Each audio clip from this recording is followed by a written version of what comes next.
Okay, so today we have the pleasure to speak with Mr. Philippe Stefanini, the CEO of the Invest in Provence. So, Philippe, nice to meet you. I'm Matthew from Blockchain.News.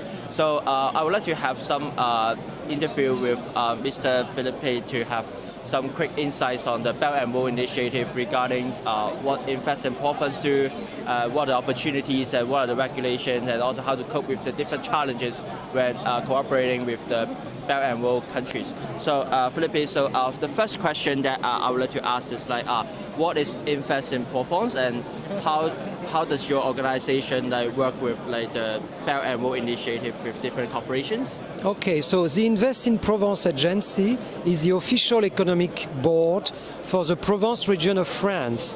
So we are supporting international companies, and especially Chinese companies, willing to expand into the European market through France and especially through the Provence region of France. Our services are free and confidential.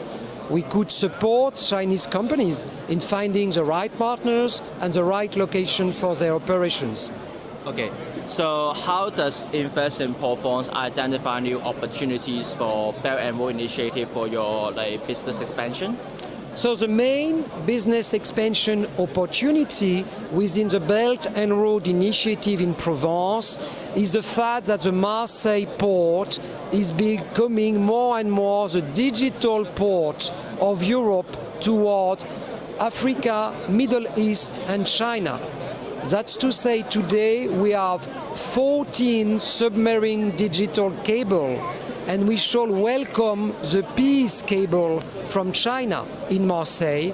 So we are the main digital port for Chinese submarine cables. We are able to support FinTech organizations, software houses willing to deliver a service to the customers in Europe in the same conditions and in Hong Kong. That's to say, we have direct links with submarine cables. No difficulties to deliver FinTech services in Europe through the digital port of Marseille in Provence. Okay, so moving up next will be does Invest in Provence have any collaboration with the Asia Infrastructure Investment Bank? And how does Invest in Provence be benefited from the infrastructure laid down in the Belt and Road Initiative? Yeah, the first benefit is the China merchants' investment in the port of Marseille containers platform.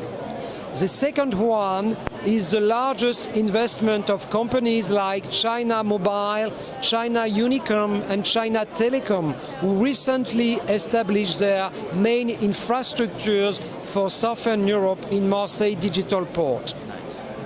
Okay, so moving on will be can you share with us some experience, what are the projects that look most attractive to international investors that you have come across with?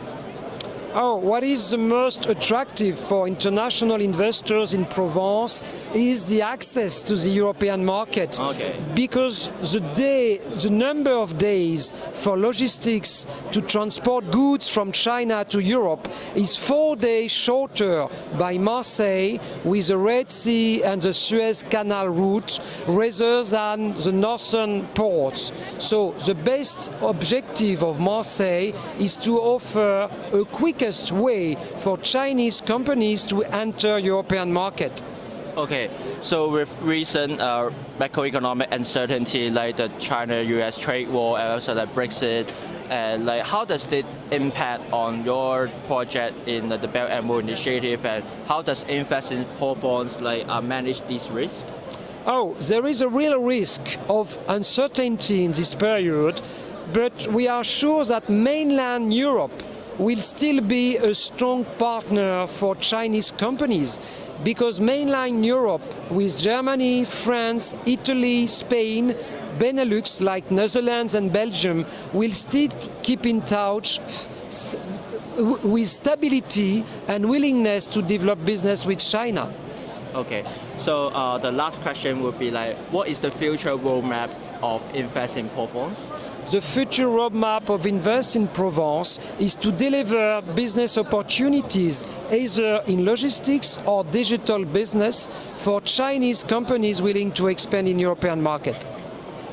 Okay, so that's the end for